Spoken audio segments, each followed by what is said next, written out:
Okay, सो अब हम ये एग्जांपल डिस्कस करने जा रहे हैं 9.2। ये वही एग्जांपल का डेटा, ये वही डेटा है जो आपने इससे पहले ये हमने बल्कि यहीं पे पिछले वीक डिस्कस किया था, जिसको ये वही 9.1 में जो डेटा गिवन है वही डेटा हमें 9.2 में गिवन है। 9.1 में हमने क्या यूज़ किया? General basic procedure, equilibrium equations use करके, फोर्सेस को रिजॉल्व करके, और फिर फाइनली हमने जनरल इक्वेशंस, यानी हमने आंसर्स इस तरह से निकाले। तो हमें एक प्लेन को एक दफ़ा कंसिडर किया, उसके चूँकि अब हमें इस प्लेन को कंसिडर किया, फिर हमने सारे जो वेक्टर्स से, सारे जो फोर्सेस से, उनको एक्स प्राइम और वाई प्राइम के अलॉन्ग रिजॉल्व करके समेशन एफ एक्स प्राइम और summation f y prime consider करना था। अब अगली दफ़ा हमें फिर से एक और प्लेन कंसिडर करना था, और उस प्लेन का अपना एक्स प्राइम और अपने वाई प्राइम थे, और फिर हमने इन नए एक्स प्राइम वाई प्राइम के अलॉन्ग सारे कंपोनेंट्स को रिजॉल्व करके फिर से इक्विलिब्रियम कंडीशंस अप्लाई करके हमने आंसर्स लिए थे।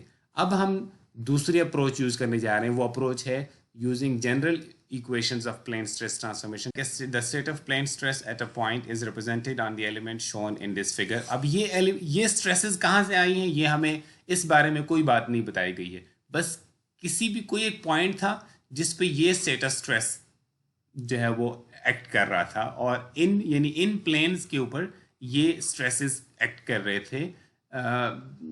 हमें क्या करना है? Determine the state of stress at the same point on another element oriented 30 degree clockwise from the position shown। ठीक है, ये वाला प्लेन मैंने कौन सा ड्रॉ कर दिया? ये जो यहाँ पे आपको नज़र आ रहा है, ये वाला प्लेन। अब मैं दोबारा से जाके दूसरे फेस को ड्रॉ करता हूँ। ये मैंने इस फेस को ड्रॉ कर दिया, ठीक है। ये मैंने इस वाले फेस को ड्रॉ कर दिया, इस वाले फेस को, और फिर मैं ये कंप्लीट कर रहा हूँ इसको। सो ये मेरा नया एलिमेंट है which is oriented 30 degree clockwise. अगर मुझे ये पता चल जाए कि ये वाला जो फेस है, ये वाला जो इसका प्लेन है या फेस है, ये प्लेन यहाँ पे किधर है, तो मैं इस प्रीवियस प्लेन के साथ इसका ओरिएंटेशन को कंपेयर करके मैं पूरी एलिमेंट की ओरिएंटेशन फिक्स हो जाएगी ना। व्हाट आई मीन इज़ कि अगर ये प्लेन 30 डिग्री रोटेट हुआ है, तो इसका मतलब है कि ये वाला प्लेन भी तो उतने ही एंगल से रोटेट हुआ होगा ना। यानी सारे जो फेसेस हैं वो एज अ होल एक ही एंगल से रोटेट करेंगी। इसी वजह से हम इस पूरे एलिमेंट की ओरिएंटेशन को डिफाइन कर सकते हैं by using one angle, just one angle. वो एंगल क्या है? इस प्लेन का, इस राइट वाला जो प्लेन है, राइट प्लेन, इस प्लेन का जो एक्स है, इसी को हम देखते हैं कि वो कहाँ जाता है आफ्टर रोटेशन। आफ्टर रोटेशन वो यहाँ आ जाता है। ओरिजिनल पोजीशन उसकी ये है, ये एक्स है, और ये जो है एक्स प्राइम है, ये मैंने आपको पहले बताया था। इस प्लेन का जिसकी अभी हम बात कर रहे हैं, इस प्लेन की बात हो रही है। इस प्लेन का एक्स प्राइम क्या होगा? Outward normal. इस एक्स से आपने स्टार्ट होना है और आपने एक्स प्राइम तक पहुंचना है। अगर तो हम काउंटर क्लॉकवाइज चलें तो ये एंगल हम पॉजिटिव कहेंगे। मसलन ये एंगल, अगर ये वाला एंगल के मैग्नीट्यूड आपको पता हो कि ये 30 डिग्री है, ठीक है। दूसरा तरीका क्या होगा कि हम इस डायरेक्शन में जाएं क्लॉकवाइज, और ये एंगल 30 डिग्री, क्योंकि ये छोटा एंगल बन रहा है मैग्नीट्यूड वाइज, तो हम 330 के बजाय 30 कह रहे हैं। तो इसका मतलब ये कि हमारा जो एंगल थीटा है वो 30 डिग्री क्लॉकवाइज है। अब चूंकि हमारी डेरिवेशन के अंदर जो हमारा थीटा था वो काउंटर क्लॉकवाइज पॉजिटिव था, इसलिए अब चूंकि ये क्लॉकवाइज है, तो हम इसको क्या कहेंगे? -30 डिग्री। यानी लंबा सेंटेंस ये है कि इस प्लेन के एक्स प्राइम का angle with x axis 30 degree है। मैं शॉर्टली ऐसे भी कह दिया करूंगा कि इस प्लेन का एंगल 30 डिग्री है। इससे मेरी मुराद यही होगी कि मैं इस प्लेन के एक्स प्राइम की एंगल की बात कर रहा हूं। अब हमने ये इक्वेशंस यूज करनी है, लेकिन इन इक्वेशंस के अंदर कुछ थीटा के अलावा कुछ पैरामीटर्स हैं जो मुझे थीटा से पहले ही डिस्कस कर लेने चाहिए। वो क्या है? सिग्मा एक्स, सिग्मा वाई और टा एक्स वाई। यही पैरामीटर्स आपको नीचे भी नजर आ रहे हैं। इसका मतलब है पहले तो मुझे इनकी वैल्यूज को देखना है कि इनकी वैल्यूज क्या है। वैसे तो ये वैल्यूज मुझे डायरेक्टली यहाँ पे गिवन है। अगर मैं इसको एक्स एक्सिस मानता हूँ, इसको वाई एक्सिस मानता हूँ, तो इसका मतलब ये है कि मेरा सिग्मा एक्स कितना है? -80। -80 क्यों? डेरिवेशन के अंदर मैंने इसको ऐसे शो किया था, तो जो डेरिवेशन होती है वही साइन कन्वेंशन होता है। सिग्मा एक्स को हम -80 लेंगे, मेगापास्कल। सिग्मा वाई क्या है? ये वही डायरेक्शन है जो डेरिवेशन के अंदर थी, लिहाजा पॉजिटिव, यानी along positive Y axis, that's why you call it positive. The other way to say the same thing is that since we consider वहां हमने टेंसाइल स्ट्रेसेस लिए थे, सिग्मा एक्स भी टेंसाइल, सिग्मा वाई भी tensile, that's why a compressive stress of 80 megapascal will be considered -80 and a tensile stress of 50 megapascal will be considered +50। हमने shear stress के जब हमने डेरिवेशन की थी, अगर मैं आपको स्लाइड में से दिखा सकूं, तो हमने टा एक्स वाई को अलोंग इस डायरेक्शन शो किया था, यानी tau x y was directed along positive Y axis on this right face. इसी को रेफरेंस के तौर पे मान रहे हैं। और तो हमने डेरिवेशन के अंदर इसको इस तरह शो किया था अलोंग पॉजिटिव वाई एक्सिस, और ये अब यहाँ पे नीचे की तरफ है towards negative Y axis. That's why you this tau x Y is -25 megapascal. Now, with these values established, I am ready to put the values of sigma x, sigma y, tau x, y, and theta into this set of equations. They will be giving me two stresses. Number one, this sigma x prime, and second, tau x prime, y prime. अब जब मैं इसमें value put करूँगा -25.79, so let's call it 8, -25.8 megapascal. अच्छा, एक चीज़ का ध्यान रखिएगा, अब ये 30 डिग्री है, ठीक है, और ये भी 30 डिग्री है, तो आपका कैलकुलेटेड डिग्रीज में होना चाहिए। अच्छा, इसके साथ बेहतर है कि सिग्मा एक्स प्राइम की जब आप वैल्यू लिख रहे हो तो यहाँ पे आप लिख लिया करें नीचे -30 डिग्री, ताकि आपको पता चले कि ये जो सिग्मा एक्स प्राइम की मैं वैल्यू कैलकुलेट कर रहा हूँ, ये मैं -30 डिग्री के ऊपर कैलकुलेट कर रहा हूँ। उसके बाद हम करेंगे टा एक्स प्राइम वाई प्राइम, और अगेन ये -30 डिग्री के ऊपर कैलकुलेट करने जा रहे हैं। अब अगेन इस फार्मूले को देखिएगा, इसके अंदर मैं वैल्यूज इंसर्ट करूंगा -68.4 मेगापास्कल। अब ये जो स्ट्रेस, ये जो नॉर्मल स्ट्रेस का आंसर आया ये, और ये शेयर स्ट्रेस का आंसर आया, ये हमने अब शो करना है। हमने ऑलरेडी इनको शो किया था but in their positive senses.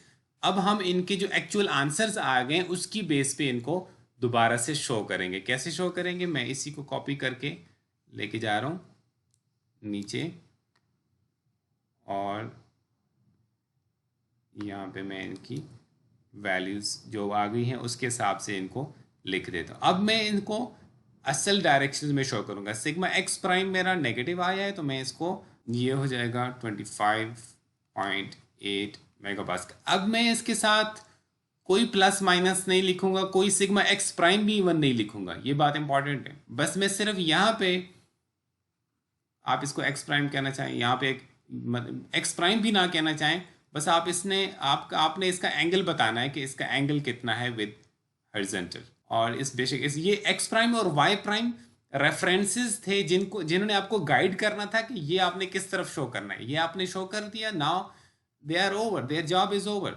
अब इसी तरह ये टा एक्स प्राइम वाई प्राइम को मैं आई एम सॉरी शो करूंगा। मैंने एज्यूम इस डायरेक्शन में किया था, आंसर नेगेटिव आया है, यानी फार्मूले में बेसिकली, यहाँ नहीं, मैंने फार्मूला जब डिराइव किया तो वहाँ इसको इस डायरेक्शन में एज्यूम किया था। I am sorry, answer negative आया है तो मैं इसको इस डायरेक्शन में शो करूंगा। यहाँ मुझे ज़रूरत इस लिहाज से पड़ रही है एक्स प्राइम और वाई प्राइम की, ताकि मैं इनकी सही डायरेक्शन शो कर दूँ, ठीक है। तो मैं इन डायरेक्शंस को शो करने के लिए यहाँ पे दिखा रहा हूँ 68.4 मेगापास्कल। जब मैं डायरेक्शन शो कर चुका, अब बेशक मैं इनके नाम हटा भी दूँ तब भी कोई मसला नहीं है, लिखे रहने दें तब भी ठीक है, हटा दें तब भी। ऑलराइट, अब ये मैं ऐसे शो कर सकता हूँ। अब हम शेयर को पहले कंप्लीट कर लेते हैं यहीं पे, क्योंकि शेयर हमें एक भी पता चल जाए तो हम चारों फेसेस के ऊपर निकाल लेते हैं। ये दो तो हमें अभी क्लियर कर लिया, इनकी बात हो गई है। ये वाला किस डायरेक्शन में होगा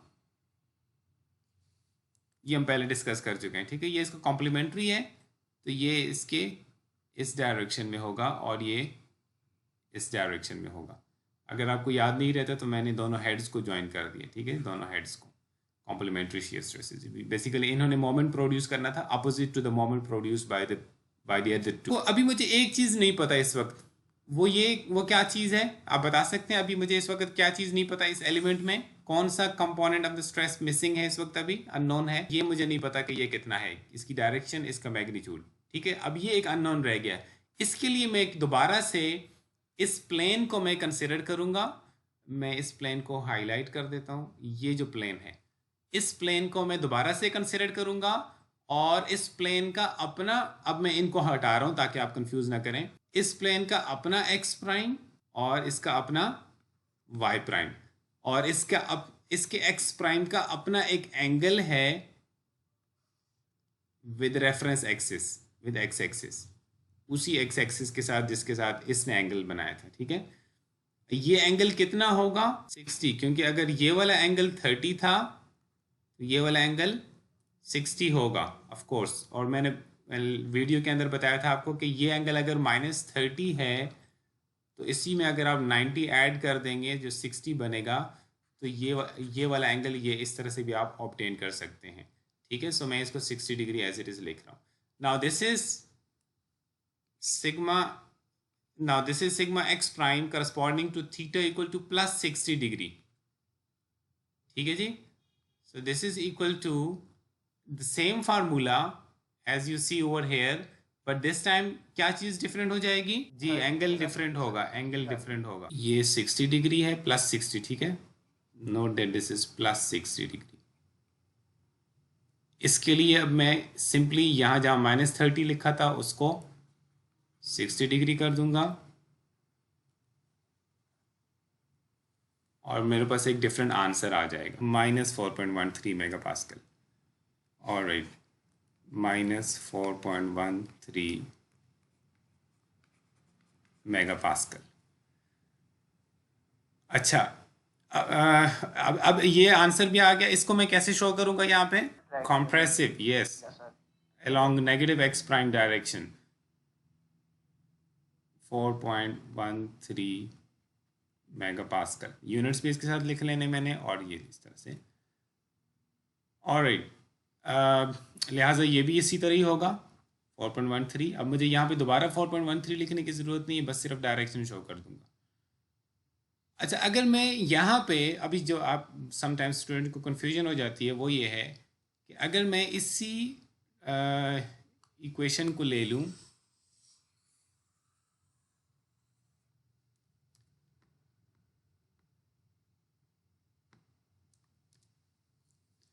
अगर अब मैं दोबारा से, आल्दो मैंने अपना काम कंप्लीट कर लिया, I have finished finding the state of stress on this inclined element, क्योंकि मैं हर प्लेन के ऊपर नॉर्मल और शेयर कंपोनेंट फाइंड कर चुका हूँ।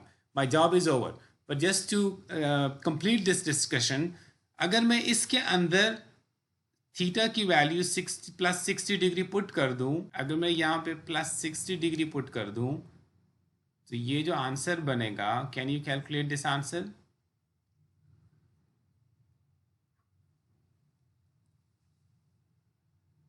+68.8 mega pascal. Let's go to the element and try to show this. ठीक है, ऑलरेडी हम ये कंप्लीट कर चुके हैं। Let me show over here, ये यहाँ पे ये हम ऑलरेडी कंप्लीट कर चुके थे। ओके, यहाँ पे इस प्लस को अगर हम ये ना भी पता होता ये वाला है, अभी वैसे तो हमें पहले मैंने जैसे बता दिया आपको कि हमें पता है, once we know one share stress component in case of plane stress, जब हमें एक पता चल जाए तो हमें बाकी चारों पता चल जाती हैं by using the relationship between them, जो हम पहले डिस्कस कर चुके हैं। अगर हमें पहली दफ़ा इसको मालूम कर रहा होता, मुझे ये पता ना होता, तो फिर मैं इसको कैसे शो कर रहा होता? ये इसी प्लेन के लिहाज से जिसकी अभी बात चल रही थी, इसी प्लेन के एक्स प्राइम और वाई प्राइम के लिहाज से डिफाइन होने थे। यानी ये इस प्लेन का पॉजिटिव एक्स प्राइम और ये इस प्लेन का पॉजिटिव वाई प्राइम है। अगर मेरा आंसर पॉजिटिव आ गया है, इसका मतलब ये कि ये मैंने शो करना है directed along positive Y prime. ठीक है, तो मैं ये दोबारा अब पहले मैं कंप्लीट कर चुका था सोल्यूशन इसको, but just to complete this discussion मैंने कहा कि अगर ये आंसर भी इसी प्रीवियस जो आंसर है उनके साथ कंपेटिबल है, वही आंसर ही आना था। यानी जो कंफ्यूजन स्टूडेंट को हो जाती है वो ये होती है कि यहाँ तो टा एक्स प्राइम वाई प्राइम -68 आया है और यहाँ पे तो +68 आ गया, ये क्यों आ गया?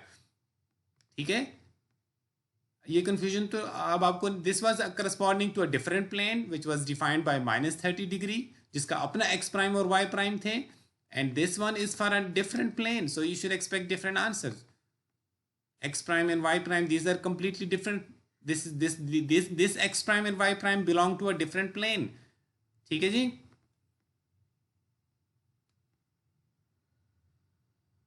तो मैं इसको मिटा रहा हूँ. This was not suppose to be done. ये मैंने सिर्फ आपको एक्सप्लेन करना था. Now this problem is over. We have done this problem. अच्छा, अब ये आपने देख लिया कि इसमें हमें जैसे इक्वेशंस के अंदर बस हर दफ़ा एक डिफरेंट थीटा चाहिए था. यानी एक प्लेन के लिए किया, फिर दूसरे प्लेन के लिए किया. अब अगर मेरे पास कोई और प्रॉब्लम हो, उसमें सिग्मा एक्स सिग्मा वाई टा एक्स वाई की कोई और वैल्यूज़ हैं और मैं किसी और थीटा के लिए फाइंड करना चाहूँ, I will still have to use these equation. इसका मतलब ये है कि अगर मैं इन इक्वेशंस को प्रोग्राम कर लूँ, कैलकुलेटर के ऊपर प्रोग्राम अगर हो सकते हैं वहाँ पे कर लूँ, या अगर कंप्यूटर यूज़ कर रहा हूँ तो मैं अब किसी सॉफ्टवेयर के अंदर इनको प्रोग्राम कर लूँ. एक्सेल के अंदर प्रोग्राम कर सकता हूँ, माइक्रोसॉफ्ट एक्सेल की बात कर रहा हूँ, या मैं किसी और प्रोग्राम के अंदर कर सकता हूँ.